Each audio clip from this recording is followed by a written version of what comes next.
Hello, welcome to our podcast, and it's our podcast today because I have a guest. The guest is Ollie Wally, in joke if you're from the FTE. Hey Ollie. Hiya. So, you've just written a course. I have. Which is awesome.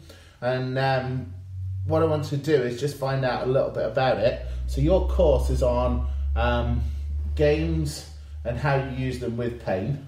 So what's it called? It's called Games for Pain. Oh wow, that's a good name. Yeah, that's awesome. That's a great name. I don't know how you came to that, but innovative. It took a long time. So how did it come about? Like why Games for Pain, and why do you want to share this as a course? Well, it came about because I started getting quite a lot of interest off other PTs because they saw the kind of clients that I took on and the kind of ailments and injuries and conditions that they had. They would be like, how do you train people like that? What kind of injuries and illnesses? Can you give some examples? I've worked with people with cerebral palsy, people with general injuries, people with MS, people with amputations, some sort. And why specifically pain then? Why wouldn't this be games for people with those ailments? Pain was another thing that I'd worked a lot with people with chronic pain, chronic lower back pain and stuff like that. But pain's an interesting subject at the moment, and I got into it just because I was asking questions all the time. I obviously did all my faster courses and learnt the biomechanical side of things, and I learned all the skill side of things, and then I decided I wanted to dive into the research of pain. And pain's simple really then. So something hurts because it's damaged, and then I undamage it. Isn't that what most trainers think? Yeah, that is what most trainers think. And is that true? Not necessarily. It's a bigger picture than that. So what do you mean by bigger picture? Is it more techniques like massage and trigger point, or is it something different? Is it something we've missed for the last 10, 15 years? I think it's, there's the big word at the moment. It's the biopsychosocial model, which is what I believe from what I've read is more of getting your client, when your client comes in with a pain or with an issue, it could be an amalgamation of those things. So the bio side, so the biological side, right. The psychology side of it, and the sociology side of it. Right. And I've seen a lot of that online, and people talk about it as if it's a lens, or you should approach something from just psychology or just sociology, and perhaps instead of looking at social groups and psychology, we've only looked at biomechanics, or we've only looked at biology. Yeah. And now people are saying, well, dump the biology and go for the other two, or use one of the three. Is that what I should be getting from those articles and what people are saying? I think like the lens thing is quite an interesting one, because it is a perspective of a solution to some degree, but everyone's different. You have a client come into you just with a goal, and they might have the same goal, but they might be a different person, different height, all these different things. So therefore, if a client comes into you with pain, that could be different as well. So what we did is we came with the idea that a client comes in and they're a certain colour of some sort, and you're like a painter with a paint palette, and you've got to take those colours that you've got on your paint palette to match your client in front of you. Right. So not an actual colour. No. So you're not going to get a green client unless you might train on Mars. Yeah. Shrek's a sore point. Yeah. That's what people say I look like. Oh. Right. I look less like him on the radio. So I see. So by sort of like mixing the colours, you're talking about mixing the psychology, the sociology, the biology. Yeah. You're talking about treating the person as a whole. Yeah. And then leaning on whatever you need to match what they require. Yeah. Yeah. So what's the best way? I know this is a long course, so you can't really tell us in that much detail, but how would you start to do that? What's your process? Well, my client would come in to me, come and have a chat. I usually meet up with the client first and get a good interview process in there and just meet them for a coffee and listen to them and listen to what their goal is, because quite a lot of the time you meet a client and they'll say that they've been in pain for years or whatever, but pain isn't really a goal. Pain is part of their journey.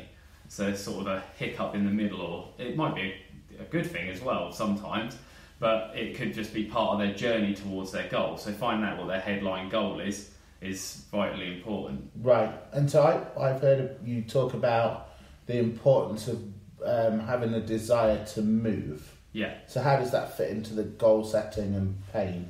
Well, having a desire, what I would do usually is someone's got a goal, then I would find the best way to select tasks for that person to be able to get towards their goal. So it might be a sequence of exercises, but more game related and extrinsic based. So it gives them some options to move in ways they probably wouldn't usually move, but in a safe environment. Right.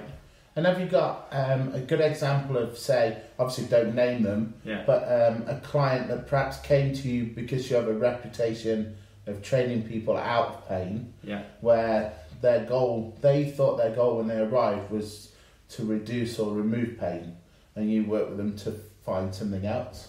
Yeah, I think I had one client come to me and he had like lower back pain, been told that he'd got degeneration of the spine and all this kind of stuff.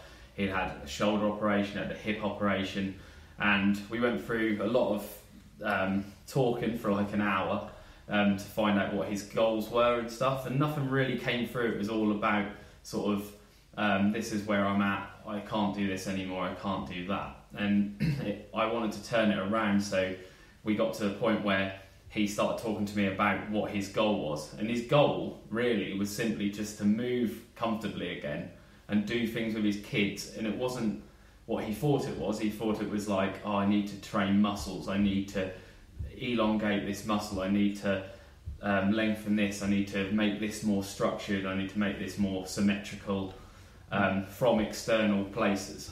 Right, so that's a good example of his sort of social group or the expert group that he believes in are telling him to focus on the pain, and they're giving solutions such as muscles, and so more of the biology side.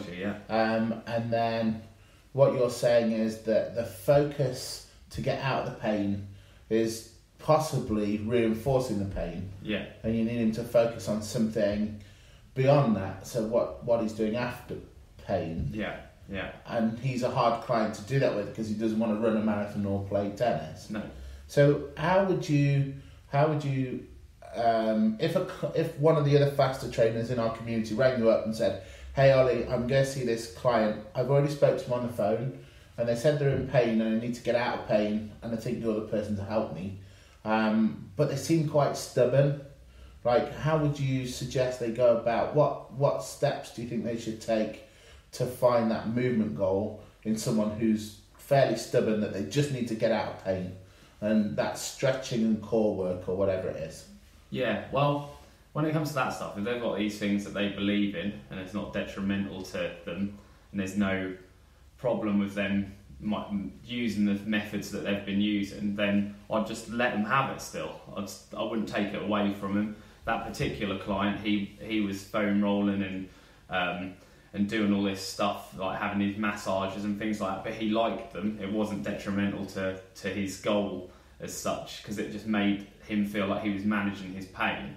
But then I had to then you'd have to look at the client and go, well, that is a more biological approach. Maybe we need to look into the sociology and the psychology a bit more, to what they're maybe changing their beliefs and their the way they see things and what they expect to see, and ask them some questions based around that, and change their perceptions, which is really important, to change the perception and get them to understand that there's different ways of approaching it. Yeah, so it's building. So essentially in that model, you're trying to colour the social side and and that helps with the psychology side. Yeah. I'm interested a little bit then. Well, if pain isn't this structural break, then what is pain if it's not in the tissue? Well, if pain's not in the tissue, then it's just I refer to pain as more of like a tool that the brain uses. So it's more of a tool that the brain uses as an experience. And with experience, you get other things. So the brain feels a sensation, whether that's a tissue damage sensation or whether that's like a chronic pain or something when you experience something like running, for example. So there's an input. Yeah, an input of some sort. Yeah. Then you get a sensation from that, and then that sensation would then interpret some kind of perception. Right. Yeah. So I know when we went through the course notes, you said sensation is just a thing, it's just around, but until you put perception to it, then it's not anything.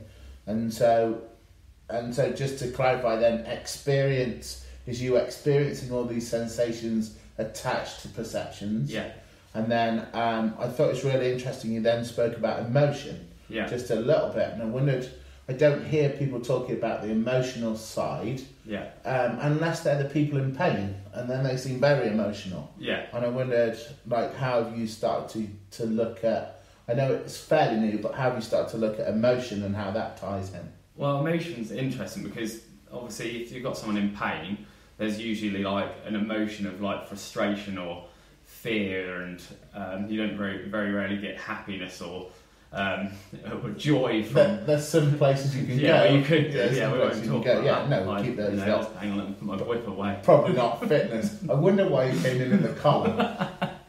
So, that whip came away. Yeah, it went. So, but there's it then shows you there's different aspects of the way of it's specific to the person, to what their emotions are, to what their experience is, how they perceive stuff, and what is that sensation that they are experiencing. So I think so. I quite like the idea that we were talking about before about one of your clients, where their experience of pain was there was a sensation that they interpreted as being bad for their knee. Then there was the experience of pain, which you concluded was more protective of the knee, but not related to damage, more related to the sort of the social conditioning or the psychology of the predicting. Yeah. And then the initial emotion that the client had has now changed, but maybe the sensation and perception's not. Yeah. Would you say, how important is that when you're working with a client, would you say? Quite important actually. I suppose when you talk about a client with a bad knee, say they can't flex their knee or something, you know that at some point in time they do flex their knee without pain, because they might sit down for an hour and they've had their knee flexed. It's just that there's no load bearing on that knee as much as it would do if they were standing up. And no emotion, I suppose. Yeah. It's like, oh, my knee does grumble, but I'm watching telly. Yeah. Not going upstairs or something. Oh, my knee, I better get upset about this because I can never get upstairs. Yeah. Yeah. Yeah. So with a person like that, you might put them in a situation where it won't work for everyone, but you might put someone in a situation and then go, look where your knee is, look where your leg is, look at that position in time, and that's actually not that threatening, and it's some kind of progression to not feeling knee pain, when you would usually feel knee pain when you're sort of load bearing. So that sounds like we're getting right into game, which is a good time to end part one, and get ready for part two. I'm going to make you wait a whole probably 3 minutes to get to part two. So for our one listener out there, come on, unless of course you're our one listener, and then Ollie, enjoy listening to Ollie. Okay, catch you in the next episode in seconds time when you press play on it. Cheers.